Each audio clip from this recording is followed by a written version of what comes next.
बहुत चंचल थी और मैं रोज वहां तक घूमने के लिए जाता था। जब मैं घूमने के लिए जाता ना तो ये भी मेरी उंगली पकड़ करके रोज मेरे साथ वहां तक घूमने के लिए जाया करती थी और इसको रसना पीने का बहुत शौक था। सो मैं इसको रोज रसना दिलाता और ये रास्ते में नहीं पीती बाबा, उस पत्थर पर बैठ करके ही रसना पिया करती थी। अब बाबा, पिता का बेटी के प्रति कितना वात्सल्य, कितना दुलार होता है, ये तो एक पिता ही समझ सकता है ना। 2 साल बाद बेटी आई ना तो मैं इसको बिना बताए इसको रसना पिलाने के लिए चुपचाप जेब में छुपा कर ले गया था। और जब हम उस पत्थर पर जाकर के बैठे तो वही मेरा बाल्यकाल का भाव जागृत हो गया। मेरी तो लाडली है, मैंने अपने हाथों से अपनी बेटी को जो है रसना पिलाया। महात्मा जी की आंखों में एक आंसू आ गए। हे नारायण, तू कितना अच्छा है और तेरा संसार कितना अच्छा है, कितना पवित्र रिश्ता पिता और पुत्री का, और कितना पवित्र भाव पिता का अपनी लाडली के प्रति, अपनी बेटी के जो है प्रति। नारायण, तू बुरा नहीं है, तेरी सृष्टि बुरी नहीं है, अरे दृष्टि तो मेरी बुरी है जो मुझे अच्छाई में भी बुराई जो है दिखाई दे रही है। तो भैया ज्यादा दूसरे के चक्कर में मत उलझो, तेरे भावे जो करे भलो बुरो संसार, और नारायण तू बैठ के अपनो भवन हुआ। देखना है तो अच्छा ही देखिए और निंदा रूपी महापाप से जो है बचे। अब देखो महाराज परीक्षित कलयुग को मारने के लिए तैयार हो गए। कलयुग घबराया, महाराज परीक्षित के पैरों में गिर गया, महाराज क्षमा करिए। एकाएक महाराज परीक्षित को याद आया, मेरे पितामह अर्जुन ने कहा था, बेटा शरणागत प्राणी की रक्षा करना ये कुरुवंश की परंपरा है। कलयुग को अभय दान दिया, लेकिन कहा तुम अधर्म के मित्र हो, इसलिए इस पृथ्वी पर जहां तक मेरा राज्य है इसे छोड़कर अन्यत्र चले जाओ, मैं तुम्हें अपने राज्य में रहने नहीं दूंगा। कलयुग प्रार्थना करने लगा, महाराज सारी पृथ्वी आपकी ही तो है ना, मैं कहाँ जाकर के रहूं, सारे राजा महाराजा आपके अधीन है, थोड़ी कृपा करो ना, मुझे रहने के लिए कुछ स्थान बता दो जहां रह करके मैं आपकी आज्ञा का पालन कर सकूं। सो देखो 4 स्थान, अभ्यर्थितस्तदा तस्मै स्थानानि कलेददो द्यूतं पानं स्त्रिया सूना यत्रा धर्मश्चतुर्विधा। देखो जी 4 जगह अधर्म रहता है, इसलिए 4 जगह आप भी जाकर के में शर्म आए, बड़े बूढ़े चौराहे पे बैठे रहेंगे और दिन भर कूटा पीटी में लगे रहेंगे। लोग लॉटरी खेल कितने तो बाबाओं के पास जाएंगे, बाबा चौका पंजा छक्का जागता हो तो। अब बताओ साधु कई लॉटरियों का नंबर देते हैं जी। देखो जुआ प्रतिबंधित है, जुआ नहीं खेलना चाहिए। दूसरे में मदिरा पान से भी बचना चाहिए, मदिरा पान भी अपने आप में बहुत बड़ी बुराई है, पागल बनावे, सुख संपत्ति नसावे, सारे अवगुण जो है मदिरा में निवास कर। मदिरा कब प्रकट हुई? बोले समुद्र मंथन से जब लक्ष्मी जी प्रकट हो गई ना, उसके बाद में मदिरा प्रकट हुई। समझ रहे आप? समुद्र मंथन का मतलब है मेहनत, परिश्रम, संघर्ष। जब आदमी मेहनत करेगा, परिश्रम करेगा, संघर्ष करेगा तो उसे किसकी प्राप्ति होगी? बोले लक्ष्मी की प्राप्ति होगी। ध्यान दीजिए।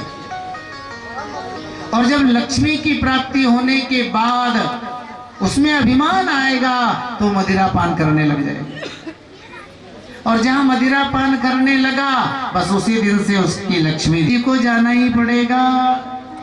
हाँ? जहां मदिरा है वहां लक्ष्मी नहीं रहेगी, इसलिए लक्ष्मी मैया को घर में रखना है तो शराब को और शराबी को आने ही मत दो। आप कड़ाई करोगे ना, अपने आप आदमी में सुधार आएगा। सामाजिक दृष्टि से भी मदिरा अपने समाज में प्रतिबंधित होना चाहिए जी, रामकृष्ण का देश है। तीसरा, हिंसा, बुचड़ खाने भी बंद होना चाहिए। चौथे में परिस्त्री गमन से भी हमें बचना चाहिए।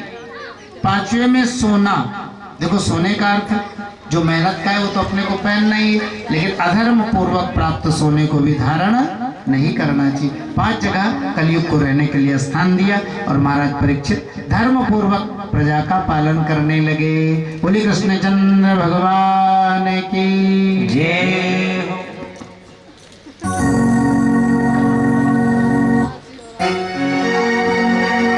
कलयुग ये कैसी उल्टी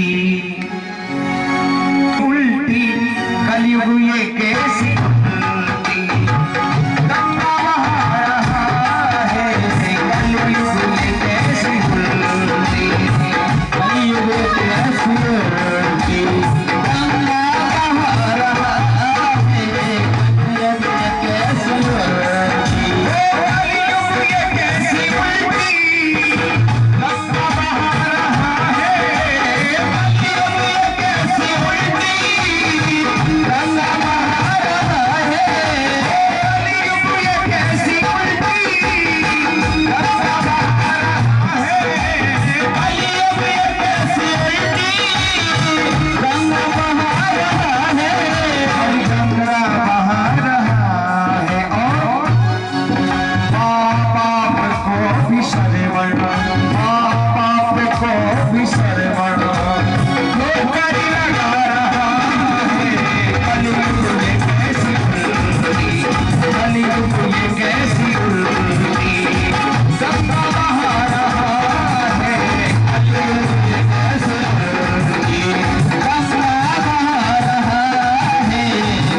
शरवण माँ बाप को भी शरवण बेटा ठोकर लगा रहा है कलयुग में कैसे गंगा बहा रहा है कलयुग में कैसे गंगा बहा रहा है कलयुग में कैसे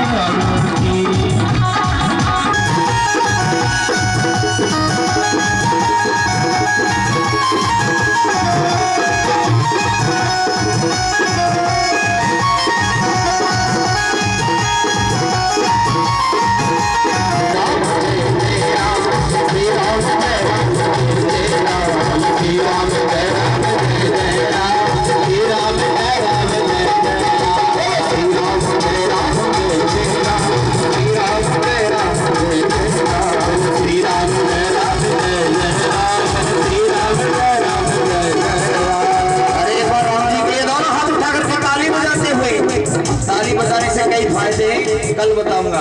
सभी ताली बजाएं, बोलो श्री राम जय राम जय राम,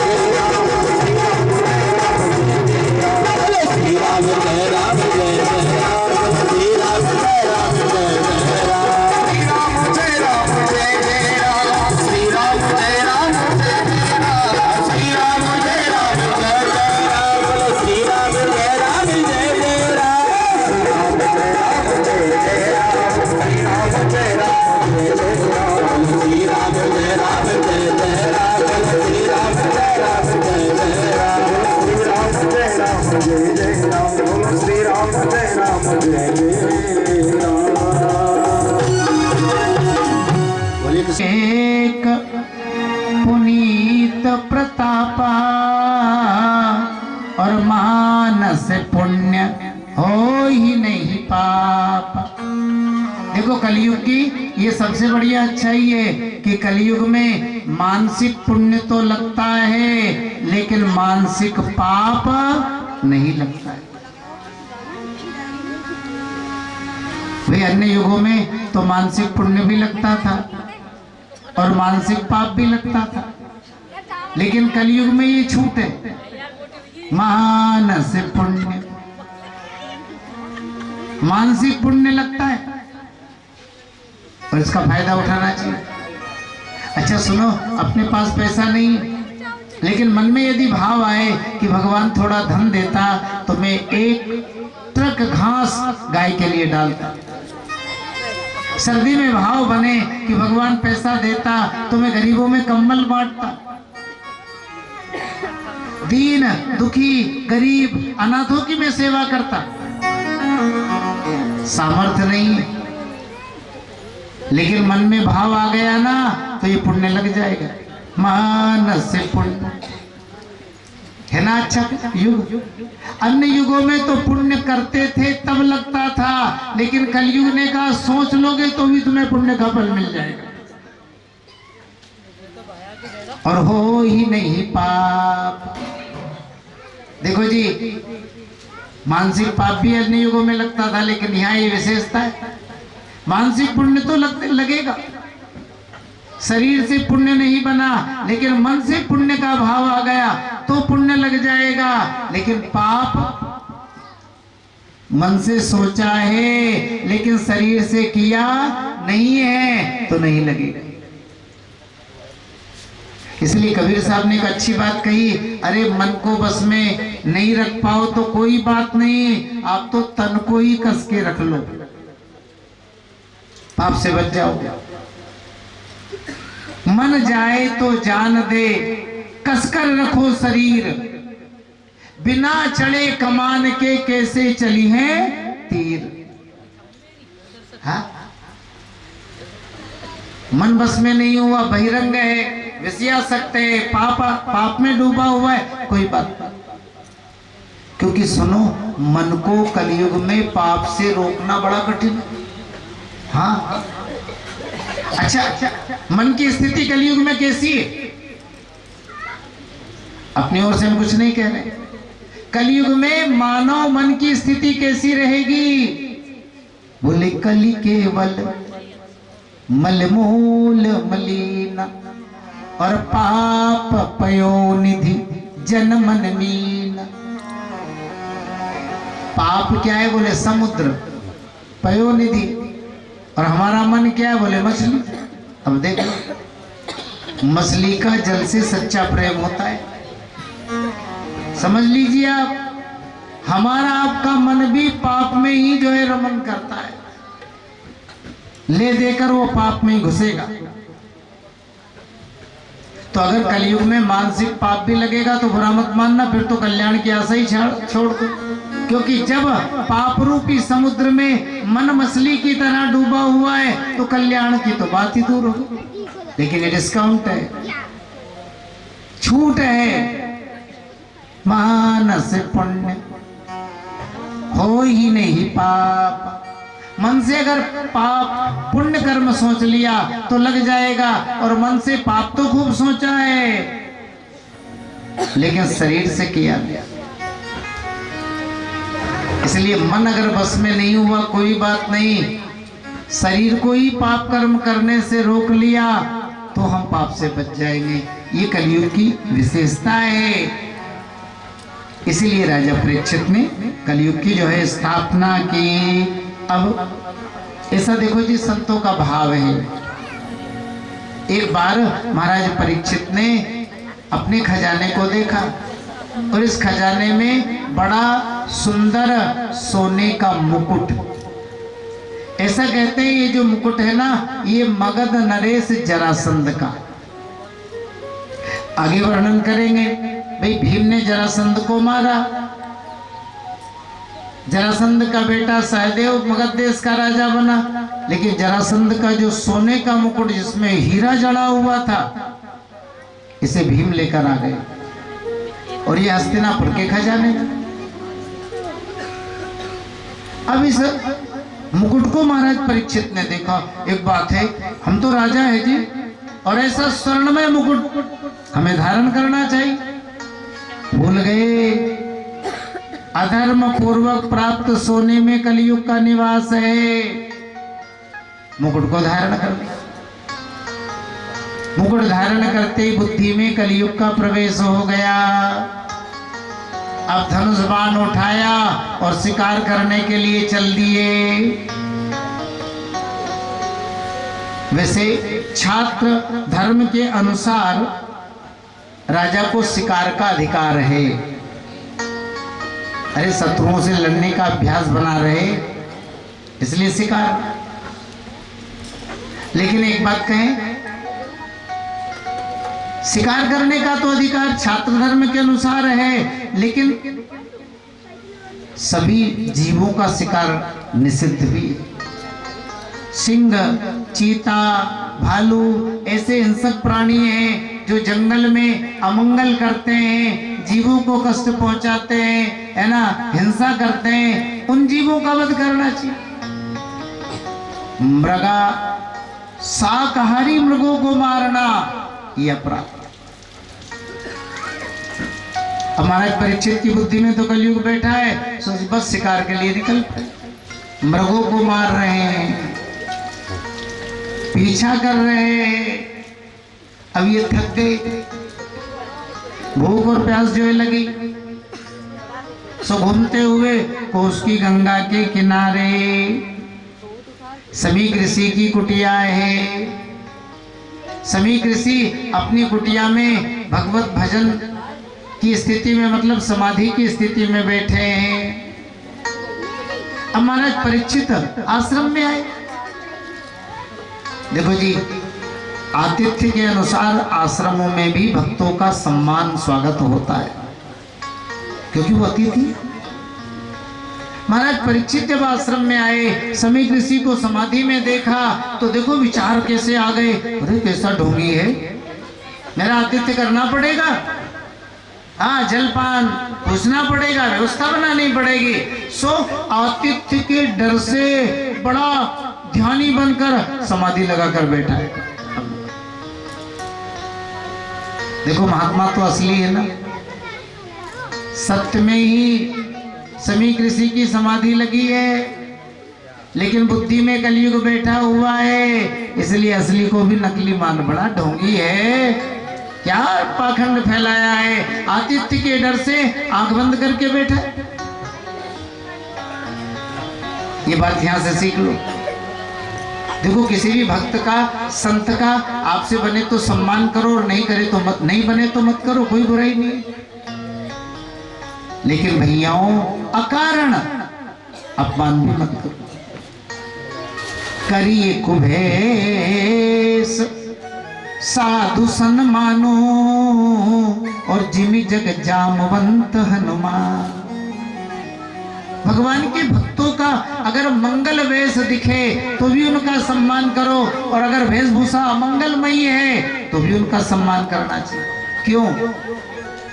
इसलिए कि भगवत प्रेमी किस रूप में मिल जाए ये बड़ा कठिन। अब जामवंती जी को ही देखो, प्रधानमंत्री जी की वेशभूषा कौन सी है? बोले रीछ। परम भगत हनुमंत लाल जी की वेशभूषा कौन सी है? बोले बानर। क्या इनकी भक्ति में कमी है क्या? तो हमें जहां तक हो सके सम्मान करना चाहिए, और हम सम्मान नहीं कर सकते तो देखो जी कोई बात नहीं, हमें अपमान भी नहीं करना चाहिए। देखो दोनों बात है। अगर हमने भगवत भक्तों को, सच्चे भक्त को नकली समझ करके अपमान किया ना तो भारी पड़ जाएगा। देखो दोनों बातें, असली को नकली मान करके अगर तिरस्कार करेंगे तो भी हम नष्ट हो जाएंगे, और एक बात और सुन लो, नकली को असली मानकर विश्वास कर लेंगे तो भी नष्ट हो जाएंगे। दोनों बातें हैं। कपटी मुनि, रामायण में कथा आप जानते हो, नाम ही क्या है? कपटी मुनि। और राजा प्रताप भानु चक्कर में आ गया। प्रताप भानु लोभ के कारण फंस गया। एक बात कहें, कोई आपको ठगता नहीं, लेकिन लोभ के कारण आदमी खुद ही ठगा जाता है। अब कपटी मुनि ने जब अपनी प्रशंसा की ना, बाबा आपका नाम क्या है? कपटी मुनि ने कहा एक तनु। बोले बाबा एक तनु नाम क्यों है? कपटी मुनि ने कहा जब से संसार बना ना तब से मैं बना। आदि षष्टि उपजी जब ही तब उत्पत्ति वे मोरी। और एक तनु इसलिए कि लोग तो जन्मते हैं मरते हैं, लेकिन मैं आज तक उसी शरीर में। अब लोभी को क्या चाहिए? सहारा। सोचा ये सिद्ध बाबा मिला है, ये मेरी मनोकामनाएं पूरी कर सकता है, ये मुझे मनमाना फल दे सकता है। कपटी मुनि समझ गया, बेटा मैं तुम्हारे ऊपर प्रसन्न हूं, मांग लो जो मांगना है। अब देखो प्रताप भानु का लोभ, जरा मरण दुख रहित तन समर जिते नहीं कोई, तो एक छत्र रिपुहीन मही राज कल्प सत हो। अब अपनी बुद्धि से आप ही निर्णय करते जाइए, ऐसा संभव है क्या? मेरे शरीर में कभी मृत्यु नहीं हो और कभी जो है बुढ़ापा नहीं है, संभव है? कभी मुझे दुख नहीं हो। एक छत्र शत्रुओं से विहीन मेरा साम्राज्य 100 कल्पों तक बना रहे। देखो जी, षष्ठी के विपरीत कोई भी काम नहीं कर सकता। जो जन्मा है वो मरेगा, जो सुख भोगेगा उसे दुख भी भोगना पड़ेगा, और जो राजा बनेगा ना वो नष्ट भी होगा, क्योंकि कितने ही राजवंश आए हैं और कितने ही गए हैं। यहाँ एक जैसा साम्राज्य कभी किसी का ना रहा है और ना रहेगा। अब असली तो कभी से इनके चक्कर में पड़ते नहीं, नकली बाबा जी ये इच्छाएं पूरी कर सकते। सो प्रताप भानु को कपटी मुनि ने फंसाया और ब्राह्मणों का ही मांस देखो भोजन में खिला दिया, ब्राह्मणों ने श्राप दे दिया, और इससे प्रताप भानु का पतन हुआ। क्यों? क्योंकि प्रताप भानु ने लोभ में अंधा होने के कारण नकली को ही असली मान लिया। अगर नकली बाबा जी को असली मान करके विश्वास कर लेंगे ना तो वो नष्ट कर देगा, क्योंकि नकली है। नकली को असली मान करके विश्वास करेंगे तो भी जो है नष्ट हो जाएंगे, और सुनो, असली को नकली मान करके उसका मजाक उड़ाएंगे तो भी नष्ट हो जाएगा। और ये होने जा रहा है। महात्मा तो असली है, लेकिन परीक्षित ने मान लिया नकली। अभी पता लगे समाधि लगी है कि आग बंद है, मरे हुए सर्प को लाए और समीक ऋषि के गले में डाल दिया। अब देखो जी, परीक्षा के लिए डाला था, परीक्षा तो हो गई, लेकिन सर्प गले में पड़ा है और महाराज परीक्षित महल में। समीक ऋषि के बेटे हैं श्रृंगी ऋषि, नन्हे नन्हे बालकों के साथ कोस की गंगा में स्नान कर रहे हैं। अभी नहीं पता लगा, किसी बालक ने कहा, भैया श्रृंगी, तुम्हारे पिताजी के गले में तो महाराज परीक्षित ने सर्प को डाल दिया।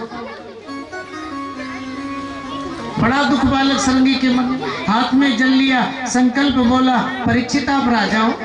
अरे राजा का धर्म समाज की, देश की, सज्जनों की, धर्म की रक्षा करना होता है, लेकिन रक्षक होकर भी आप भक्षक का कार्य कर रहे हो, इसलिए जाओ श्राप देता हूं।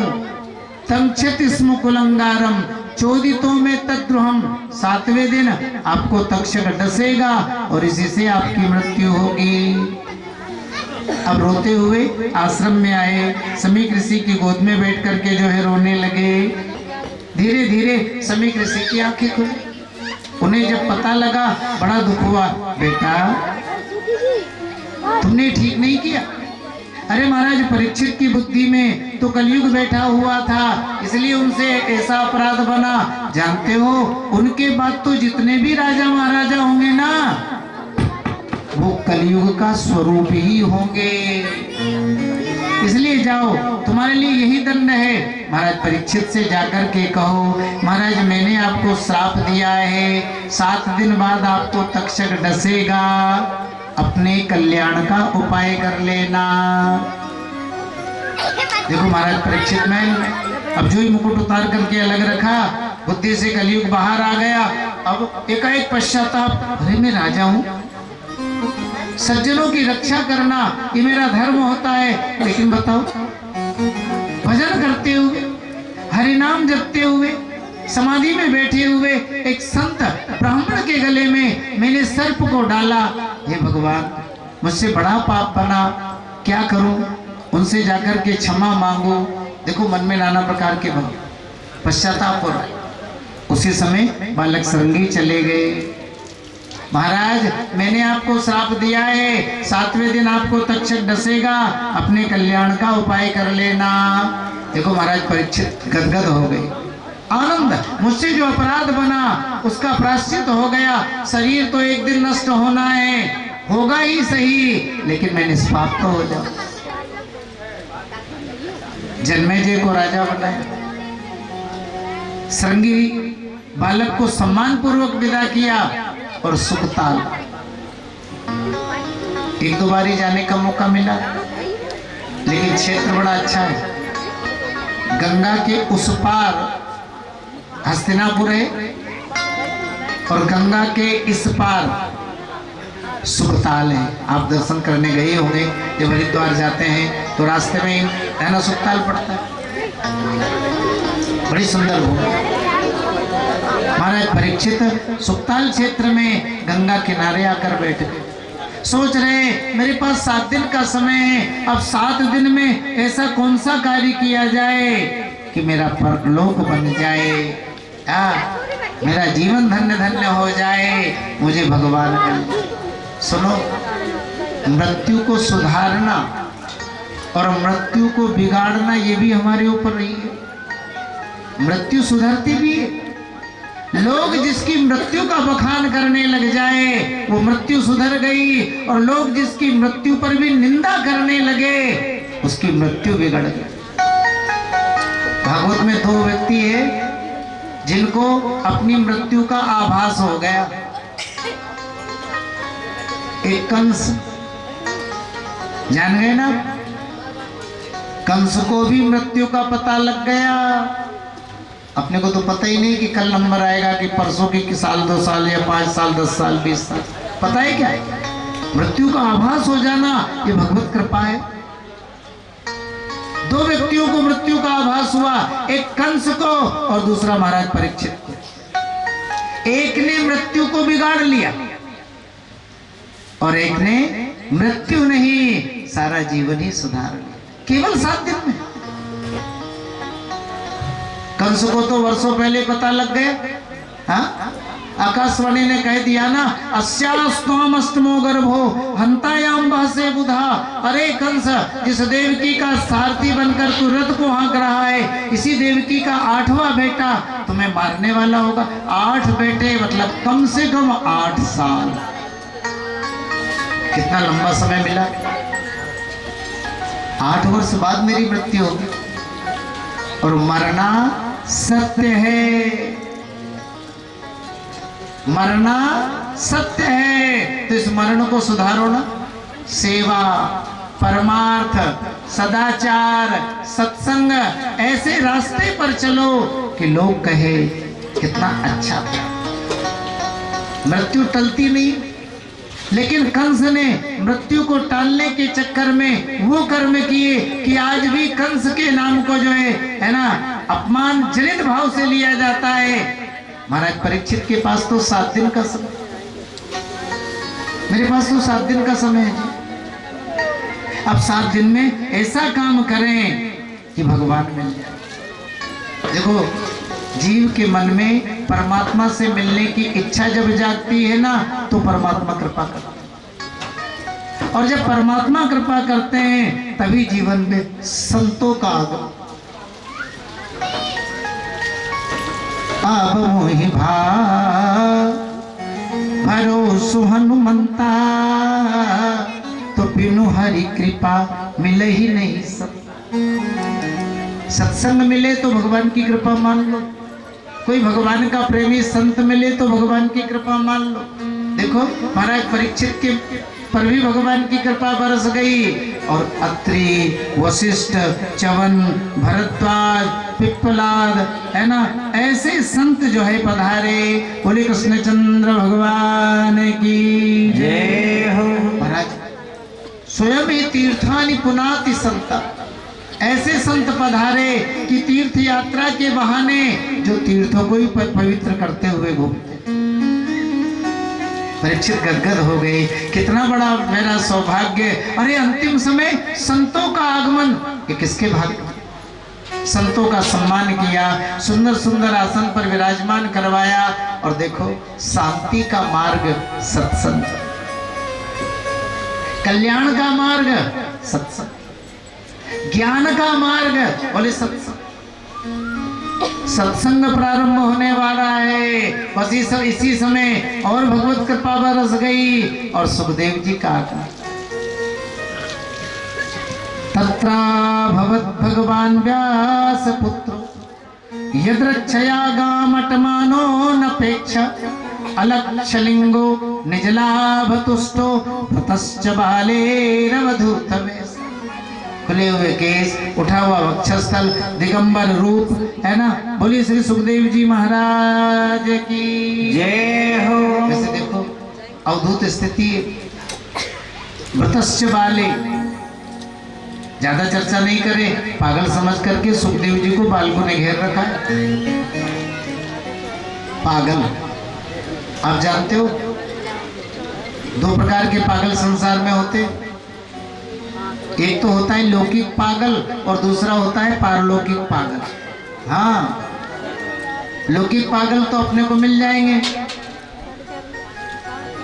जिनको बुद्धि ने छोड़ दिया है, जिनको बुद्धि ने छोड़ दिया है वो लौकिक पागल। कहीं पत्थर फेंकेंगे, कहीं धक्का लगाएंगे और अपन लोग भी प्रेम से सह लेंगे। हाँ, कोई बात नहीं, भगवान ने बुद्धि नहीं दी, वो तो ऐसा ही है, मारो पीटो समझाओ, उस पर कोई प्रभाव नहीं पड़ेगा। तो बुद्धि ने जिसको छोड़ दिया है वो है लौकिक पागल। और ध्यान दीजिए, बुद्धि को जिसने छोड़ दिया है वो है पारलौकिक पागल। उच्च कोटि के जो परमहंस होते हैं ना, वो पागलों के जैसे ही रहते हैं। कुशलो जड़वत चरेत, भागवत में कहा। वो कुशल है, अच्छे विद्वान है, लेकिन आचरण कैसा करते हैं, जड़ों की तरह। कई बालकों में खेलने लग जाएंगे, कई बड़े बूढ़ों में बैठ जाएंगे। हाँ, क्यों? परमात्मा को प्राप्त करने के लिए उन्होंने अपने अभिमान को गला दिया है, बुद्धि को छोड़ दिया है, इसलिए पागल। और सुनो, वृंदावन तो पागल खाना ही है, दवा खाना ऐसा वृंदावन भक्तों का, पागल खाना, वहां पागल ज्यादा रहते हैं, लगभग पागल ही पागल। अच्छा गोपियां बताओ कैसी थी? हाँ, आप तो मंदिर में जाती हो, भगवान हमारा कल्याण करना, हम पे कृपा करना, और गोपियां कैसो परलोक वरलोक नरलोकन में लीनी में अलीक लीक लीकन ते न्यारी। गोपियों ने कहा परलोक क्या होता है हमें पता ही नहीं, स्वर्ग क्या होता है, नर्क क्या होता है, हमें कोई मतलब नहीं, हमें तो मतलब है तो केवल केवल गोविंद। इसलिए गोपियां पागल ही तो। पागल बाबा, बड़े बूढ़ों के समय का प्रसिद्ध मंदिर था पागल बाबा का, है ना? बड़े बूढ़े बैठे हैं, दर्शन भी किए होंगे उस जमाने में। तो आपके समय में तो पागल बाबा का मंदिर सबसे प्रसिद्ध मंदिर था, अब प्रेम मंदिर हुआ है पागल बाबा। अब आप समझ लो, पागल बाबा कोई पागल बाबा थे क्या? अरे पागल बाबा की जीवन की कथा कथा आप सब जानते हो। अंग्रेजों के समय में पागल बाबा न्यायाधीश थे, कलकत्ता इनकी जन्मभूमि थी और मद्रास इनकी ड्यूटी थी, लेकिन गवाह के रूप में गोविंद मिल गए और इन्हें एहसास हो गया कि इस केवट की गवाह देने के लिए गोविंद पधारे, सो रिजाइन दिया और सीधा वृंदावन आ गए। सड़कों के किनारे पड़े रहते, इंदिरा जी तक दर्शन में खड़ी रहती थी, उनके भक्तों का तांता लगा रहता था, और सारा देश आज पागल बाबा। तो परमात्मा को प्राप्त करने के लिए अपने अभिमान को जिन्होंने गला दिया है वही पागल। सुखदेव जी की वही स्थिति। अलग शिलिंग निज लाभ तुष्ट व्रतश्च पाले रवधूत वेश। देखो सुखदेव जी आए ना तो इनका सबसे ज्यादा सम्मान हुआ। अच्छा सम्मान क्यों हुआ? देखो इसलिए राजा परीक्षित बैठे हैं काय के लिए? मुक्ति के लिए। अच्छा मुक्ति कौन दे सकता है? देखो भैया, जो लोग कह रहे हैं ना मुक्ति दे रहे हैं, अब उनके झांसे में मत पड़ना।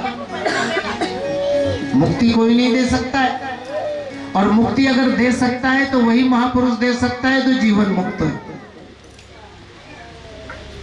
मुक्ति अगर दे सकता है तो वही व्यक्ति मुक्ति दे सकता है जो स्वयं मुक्त हो। नहीं तो कबीर साहब ने कहा, बंदी को बंधा मिले छूटे कौन उपाय, और संगत कर निर्बंध की जो पल में दे। जो स्वयं माया मोह में लिप्त है वो दूसरे को मुक्ति दे, यह असंभव। मुक्ति देने का सामर्थ्य सुखदेव जी में, इसलिए सुखदेव जी का सभी संतों ने उठकर के सम्मान किया। इनके पिता वेदव्यास, उनके भी पिता पराशर ऋषि तक ने उठकर के सुखदेव जी का सम्मान किया। परीक्षित का सौभाग्य संत मिले, सदगुरु मिले श्री सुखदेव जी जैसे। देखो जी, भागवत ग्रंथ का फल क्या है? बोले मुक्ति। भागवत ग्रंथ का फल ही मुक्ति है, लेकिन थोड़ा ध्यान दीजिए, फल चरितार्थ कब होगा? बोले जब सुखदेव जी जैसा जीवन मुक्त वक्ता हो और राजा परीक्षित जैसा मुमुक्षु श्रोता हो। अगर एक भी पक्ष गड़बड़ है तो फल नहीं मिलेगा जो चाहिए वो। परीक्षित जैसा है ना श्रोता हो, जिसे अब कुछ नहीं चाहिए, मुझे केवल केवल मुक्ति चाहिए। और सुखदेव जी जैसा जीवन मुक्त वक्ता हो, जिसे कुछ नहीं चाहिए, बस नारायण इसकी मुक्ति हो जाए।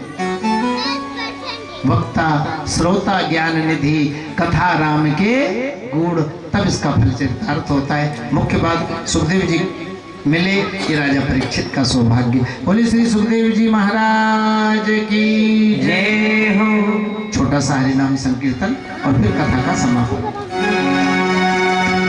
मुक्ति का कोई तो जतन कर ले, मुक्ति का कोई तो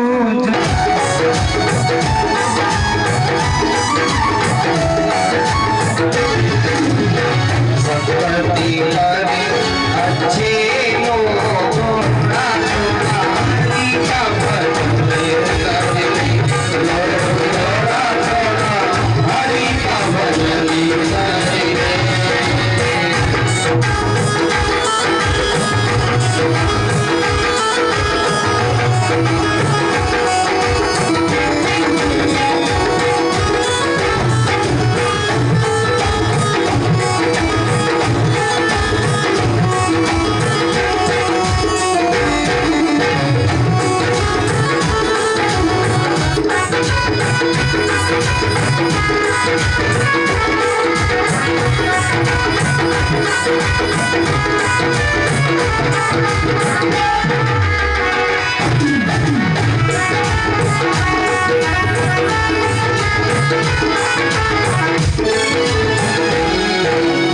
माधव का चोला हरे बार नहीं मिलेगा, माधव का चोला हरे बार नहीं मिलेगा, माधव का चोला हरे बार नहीं मिलेगा, माधव का चोला हरे बार नहीं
कल्याण का सबसे सरल साधन।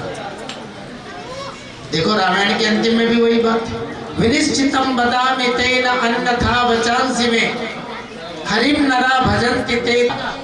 बोले यह नोनी भी हो जाए संभव है, पानी को मथने से घी निकलना भी संभव है, बालू रेत को घानी में पीलने से तेल निकलना भी संभव है, लेकिन बिना भजन के जीव का कल्याण हो जाए ये अनहोनी। ये भी आग बिचौली का खेल ही है, उत्पत्ति और प्रलय। भगवान हमारे क्या है? बोले माता पिता भी है, भाई बंधु भी है और हमारे मित्र भी हैं। भगवान हमारे मित्र भी है। अब जब मित्र है तो खेल होता ही है। छोटे छोटे बालक खेलते हैं ना, छुपने वाला खेल। हाँ, मैं छुप रहा हूं, आप खोजना। भगवान ने कहा सुनो, मैं छुप रहा हूं, आप मुझे खोजो। आप सब में अकेला। जीव ने कहा ठीक है। सो भगवान कहां जाके छुप गए? हृदय में। क्योंकि बाहर तो ये छोड़ेगा नहीं, चारों तरफ दौड़ेगा। हाँ, कहां खोजेगा, कहां खोजेगा? अंदर छुप गए। और अपन भगवान को खोज ही रहे, खोज रहे। जीव जिस दिन परमात्मा को खोज लेगा उसी दिन संसार का अंत। जीव जिस दिन परमात्मा को खोज लेगा बस उसी दिन संसार का अंत है। और संसार का प्रारंभ कहां से होता है? बोले जीव जब परमात्मा को भूल जाता है या भगवान की इच्छा उत्पन्न होती है।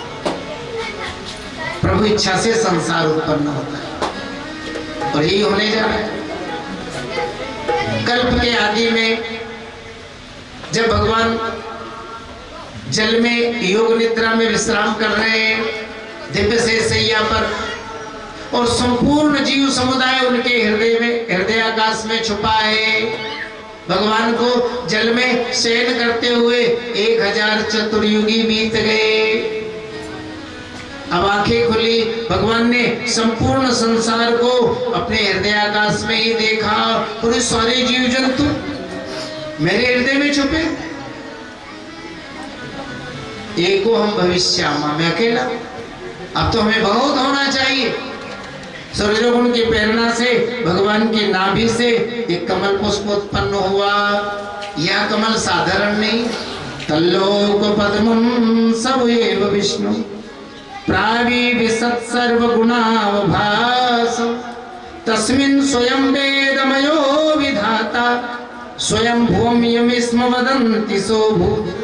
भगवान विष्णु से आवेष्टित है और इतना तेजोमय, इतना प्रकाशमय कि इस कमल पुष्प के प्रकाश से महाप्रलय का सारा जल ही प्रकाशित हो रहा है।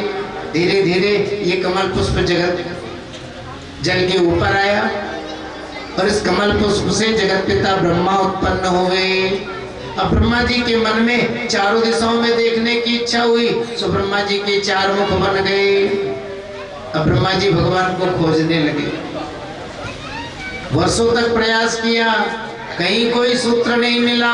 अब कमल पुष्प पर बैठ गए और ध्यान करने लगे। देखो जी, मन क्रम वचन छाड़ी चतुराई और भजत कृपा करिए रघुराई। जब तक हम चतुराई करेंगे ना तब तक परमात्मा नहीं मिलेगा। वहां ऐसा करें, वहां ऐसा, छोड़ दो। वो कब मिलेंगे, कैसे मिलेंगे, वो उनके ऊपर। ब्रह्मा जी ने समर्पण भाव से ध्यान किया, हृदयाकाश में भगवान का दर्शन हुआ। अब ब्रह्मा जी गदगद भाव से भगवान की स्तुति करने लगे। देखो 25 श्लोकों में ब्रह्मा जी ने भगवान की स्तुति की। ज्ञातोऽस्म्यद् सुचुर सुरुचिरान्ननुदेह भाजा ना ज्ञायते भगवतो गतिरित्यवद्यम् नान्यत्तदस्ति भगवन्नपि तन्न शुद्धम् माया गुण व्यतिकरादि दुरोर्विभासि हे नारायण, ये मेरा सौभाग्य है जो मैं आपको जान सका, क्योंकि जानने योग्य केवल आप ही हो। आपको छोड़ के जो भी है ना वो मिथ्या है, नश्वर है और मायामय है। देखो कितनी बढ़िया बातें। अच्छा सुनो, जानने योग्य क्या है? बोले परमात्मा। पाने योग्य क्या है? बोले परमात्मा। अपन ने सब कुछ पाने ही तो दौड़ रहे हैं। कोठी, कार, बंगला, बेटा, पोता, ये मिल जाए, ये अरे सब कुछ पाया, लेकिन अभी परमात्मा को नहीं पाया तो कुछ भी नहीं पाया, और कुछ भी नहीं पाया। जिसने परमात्मा को प्राप्त कर लिया उसने सब कुछ पाया। सब कुछ जाना, देश को, दुनिया को, समाज को, धर्म को, राजनीति को, प्रकृति को, है ना, सब कुछ जाना, लेकिन अभी परमात्मा को नहीं जाना तो कुछ भी नहीं जाना, और कुछ भी नहीं जाना। जिसने परमात्मा को जान लिया उसने सब कुछ जाना। 25 श्लोकों में स्तुति की, आगे फिर भगवान ने कृपा की और ब्रह्मा जी ने मानसिक सृष्टि, सतयुग, त्रेता इत्यादि 4 युग, सनकादिक ऋषि, है ना, फिर मरीचि, रंगिरसा, पुलस्ता, पुलहा, क्रतु, भृगुर, वशिष्ठो, दक्षस्य, दशमस्तत्र नारदा। ये जो नाना प्रकार की सृष्टि जो ब्रह्मा जी के द्वारा हुई ना, ये मानसिक सृष्टि। फिर ऊर्ध्व भाग से महाराज मनु और अधो भाग से महारानी शत्रुपा, इनके द्वारा जो सृष्टि हुई ना वो मैथुन जो है सृष्टि मनु जी के द्वारा। फिर मानवीय सृष्टि का जो है शुभारंभ हुआ। भगवान 12 भगवान श्री हरि 12 अवतार धारण करके पृथ्वी को जल के ऊपर लाए, पृथ्वी को स्थापित किया, तब जाकर पृथ्वी पर मनुवंश का विस्तार हुआ। इन कथाओं का वर्णन कल के प्रसंग में, समय भी हो गया। आप सबकी मंगल कामना करते हुए यही वाणी को विराम देंगे। अब जो है एक आध भजन का आनंद ले लो, फिर आरती, और आरती के बाद प्रसाद। और